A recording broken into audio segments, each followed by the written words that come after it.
ariko mana yanjye ngo narabyembega urwavumba niko sha iki gihe uracyajyamye wibagiwe kuri ujye ku ishuri heruka si byo no kuhita ujya kwiga wanjije kuvuye wabaye tubona ushobora no kumana agahenge byibuze ngo umuntu abe byamyeho n'akanya gato koko ngo nguha agahenge zibaho se nyine ariko ubwo nta n'isoni ufite zo gucogozanya nanjye ariko vuye nanone ntunyumve nabi rwose ndetse kuramutse ugerageje gushyamira nanjye uzi neza ibyakubaho uvuze ngo iki sha hajya ngo nzi ibyambaho oya si icyo navugaga ahubwo nibutsaga ko nkomeje gushyamirana nawe ko ibyo wankora ari ibyamfura mbi humura rero nibyo nza kugukorera ntabwo ari ibyamfura nziza ahubwo hama hamwe utegereze ibyo nza kugukorera ndakubwira amanota gusuga amanota uri bumbwire nayahe ko nzi ko nta bizamini njye nawe twari twakorana ubwo utegereje kumbwira ayahe manota waviye erega wikwirirwa winyuza hirya no hino nta yandi manota ndi bugwe usibye ibishari 300 biherekejwe n'imihini 500 ndetse n'inki z'agahimbazamusyi 5000 urumva nk'ibintu uri kuvuga uzi ko wagira ngo usinde umwana wawe ahubwo ndi itungo rya rubanda rugufi koko zibaho ngaho senye ndavuze ngo none aha ngaha hita ufata ikaramu yawe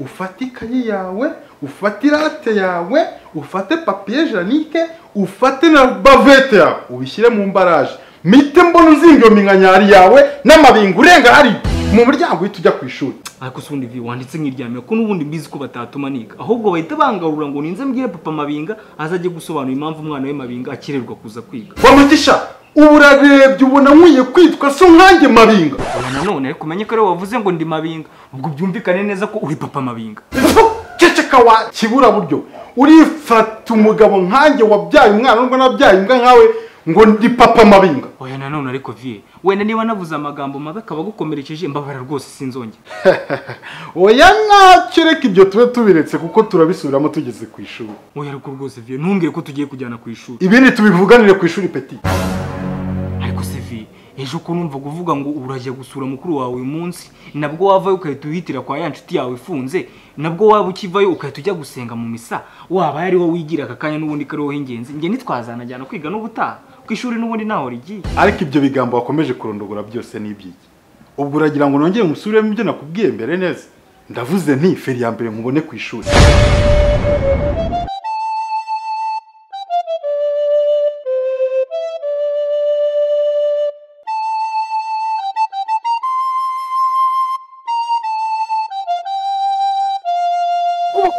kwa kabiri kwa gatatu kugeza ku cyumweru nzajya gusohokana ngo uriya nirangiza uzana umugabo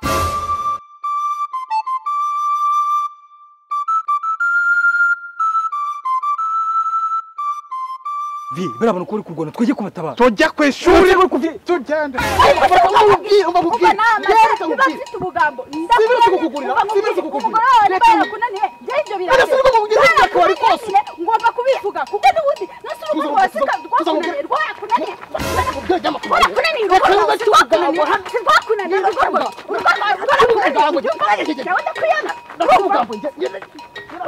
ariko virika mubwire ubira bintu n'ubugwari ubonye abantu bari kurwanuka bacaho kwigendera ubwo wumva ufite umutima koko ese wagicucu ushatse kuvuga ko mbeshejweho n'ibihaha gusa nanone ibyo bintu umenye ko atari byo n'ubugwari ariko urazi ngeso ndambiwe kumva umbwira ayo mateshwa yawe urongera kurenzaho utundi tugambo ndahita nkumena ngewe ndabyumva nese ubundi vie ko mbona n'agapfukamunwa ufite ubu urabona turi bugere ku kigo bataragufata nuko ye ubwo utangiye guhimba indi mitwe kugira ngo nakugeza ku ishuri humura ngewe so ndi mayeri ndakugezayo rero oya ntago ari imitwe ahubwo nagira ngo nkuburire gusa nibaze kugufata ntugire ngo sinakuburiye wacyane nakubwiye kugabanya ibigambo ibindi ukabireka niba ari ikibazo cy'agapfukamunwa ufite nitugera kuri botike ndagura kandi ubundi shaka imitwe umbeshya iyo ntago yarya ese ubundi vie uretse kwirarira ko mbizi ko nta mafaranga ufite yewe nayo wari ufite uyaheruka mu cyumweru gishize kandi nabwo byari ibiceri 200 ubu ngubu ndabizi yarashize ubu urakora andi mafaranga yo kugura agapfukamunwa n'udasubira mu rugo komberata narabaga nungana na nyoko mubazaho ibiceri byanjye 200 byagiye kumbe niwe wabitwaye wenda arengana no kuri nabyo natwaye gusa ahubwo uko nabibonye bisize mu ipantaro yawe yumva neza rero sha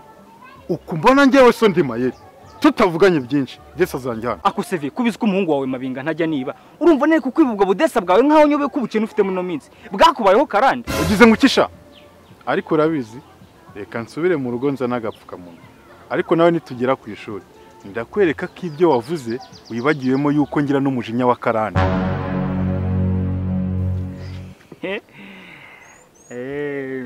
ariko nabwo mbere yuko ngenda ntago naguhereza kuko ntago wansesereza kuriya muri ndangiza nanjye mbure kugusiga urya ku vitamine umva twagiye ahubwo umva sha kano kayaga ngiye kugusigaho ukumvirize rwose no wodere urumva ikindi kandi usanga ahangaha wenda kanihanganire kano kayaga ubu se umuntu w'ubucana akabona unziritse ku karubanda ubu nari bunseke koko gumaho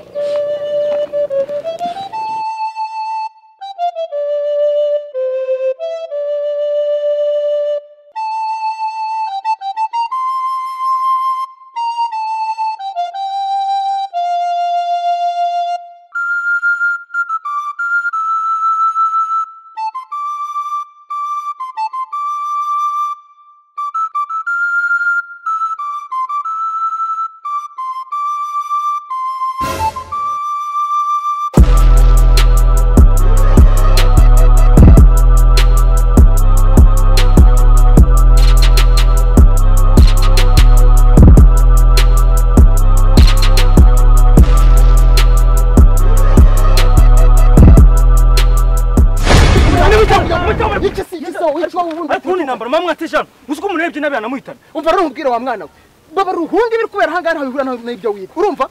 Ngira muzana ivugana umuntu cyangwa bari aho bigenderamo. Ariko urumva ukuntu uyu mushenzi yidagasha. Urumva ufite ibiro bingaye ku buryo wadutera ubwoba wowe.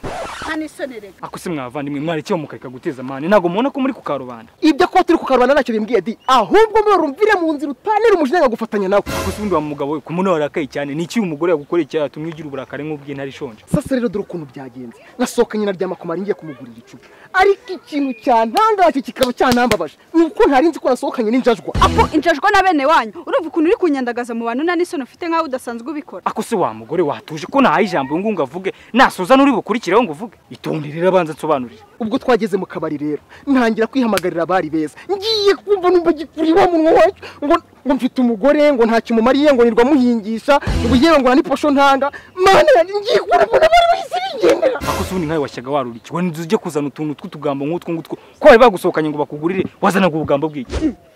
Nawe usuranzanye nkwereke. Ngira niba unzanye nge ntankwereka aka kanya none.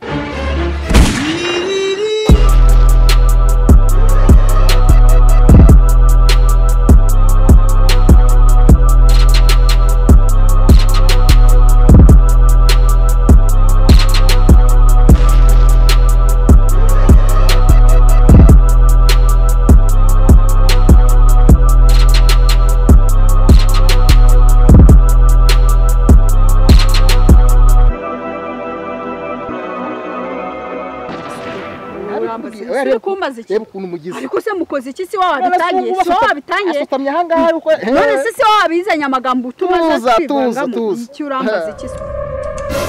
Yes we mana wera kuba ngo kwambyaye we nimutamfata hano ndakora kano. Ninde wangiye umwana gutya?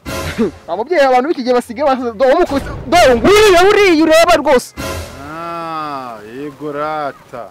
Ako karaga tekinike uvumbuye kugira ngo utajya ku ishuri. Ntago kakora rero. Umva sha ndavuze ngo nona hituhaguruka tujye ku ishuri kuko ntago byarangira naguhaniye imbere y'ishuri ryawe. Bose babireba. Gira vuba. Ego baba ababyeyi barabakira. Ndakubwira ko umwana kubiswe n'uriya mugore ugiye warangiza ngo iyo ni imitwe. Niko sha ari nge nawe ninde se w'umwana.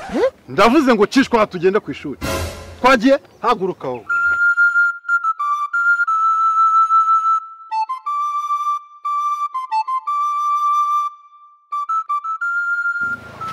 Bantu b'Imana mwansaidiye ko Imana yazabakubira karindwi ndetse ikazasubiza no mukuye. Aho twakwese wagiye ukabikoreho ko nubivuga nkaho hazi. Urabura iki ngujye? Ariko nshuti y'Imana ushaka wafashe kuko Imana yazagukubira. Ariko muri iki si kirwaye gikurura iyo wifashe ukabwira umuntu ngagira uko akugenza ubona akora he?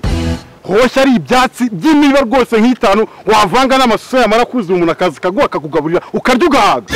Ako se urumva nk'amagambo uvuze ubwo we nta nubwo biguteye n'isoni. Isoni ziki se? Kuko mbwijinjije ukuri se? Oya papa rwose ukwiye kwigaye. Wanarangiza yewe ukanasaba n'imbabazi. Reka nabyo gusaba imbabazi. Muri se ubwiwe n'iki kashonje? None se urumva bari kugusaba ngo umufungurire adashonje ko ibyo byihoresha abantu nk'aba ngaba ntago baba bashonje.